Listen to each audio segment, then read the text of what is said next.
You're sitting in a meeting. Nothing is wrong. Nobody is angry at you. You haven't made a mistake. And yet your heart is beating faster than it should be. Your palms are slightly damp. Your jaw is tight. Some part of you is scanning the room like you're looking for something that isn't there. You don't know why. But the real answer is far stranger than stress. Your brain doesn't think you're in a meeting. Your brain thinks you're being hunted. That feeling has a name, but the name isn't anxiety. The name isn't stress. The name is survival. And it has been running in the background of human consciousness for so long that your nervous system has never been updated to reflect the world you actually live in. Here is what happened. For the vast majority of human existence, you were prey. Not a metaphor, not a philosophical concept, literally prey. The fossil record shows it clearly. Anthropologist Lee Berger and his team found Australopithecine skulls, your direct ancestors 3 million years ago, with puncture marks on them made by large birds of prey. Eagle talon holes drilled straight into the top of the skull. Your ancestor was picked up off the ground and carried away. That was a Tuesday. Before fire was mastered, before stone tools became weapons, before humans learned to coordinate in groups large enough to fight back, the hominid line was small, slow, and soft. You were shorter than you think. You were weaker than you think. And something out there was always hungry. Your brain learned a lesson during that period that it has never unlearned. The lesson is this: the cost of ignoring a threat is death. The cost of imagining a threat that isn't there is embarrassment.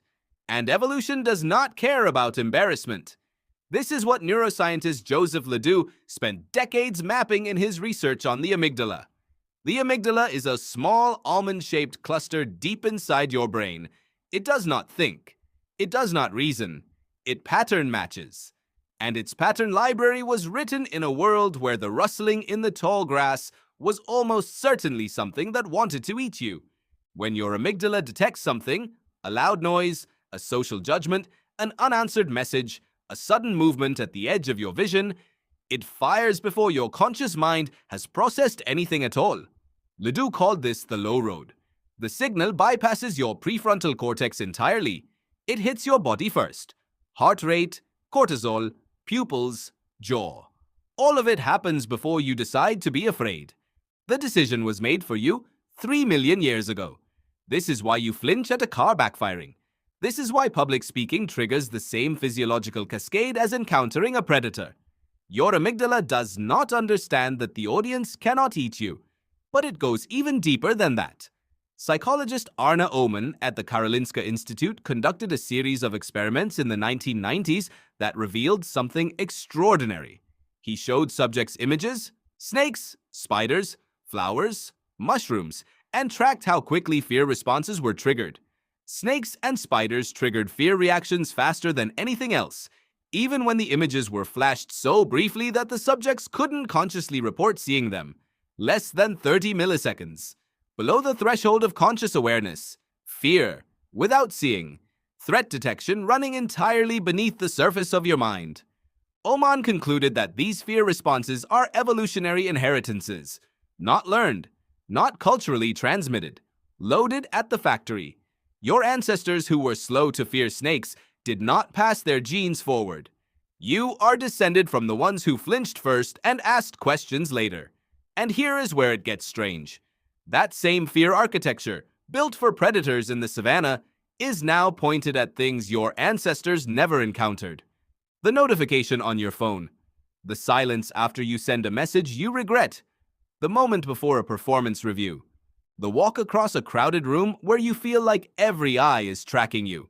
Your amygdala cannot tell the difference between a lion and a line of unread emails.